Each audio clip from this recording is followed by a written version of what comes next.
Судски процес и лоцирање на виновниците најавува режисерот Горан Тренчовски. По одлуката ниеден филм да не ја представува Македонија во трката за Оскар за филм од неанглиско говорно подрачје.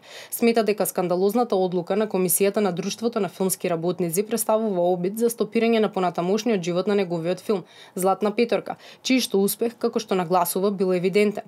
Тренчовски бара да се признаат грешките и да се понесе одговорноста за ваквата одлука. Најавува дека продуцентската куќа која што стои зад филмот е подготвена сама да ги покрие материјалните трошоци. Вели дека само за земјава сепак да има представник, подготвени се да се откажат од трката за Оскар во интерес на филмот кога денот немаше име. Продолжувам демократската битка за разобличување на овој срамен скандал.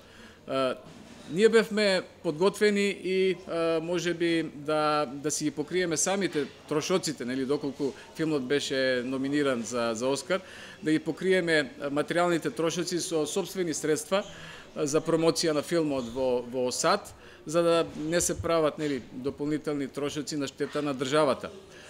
Бевме подготвени дури и да се откажеме од кандидатурата и да му дадеме предност на другиот кандидат. Јавно го отвораме проблемот со постоењето на филмска мафија во Македонија.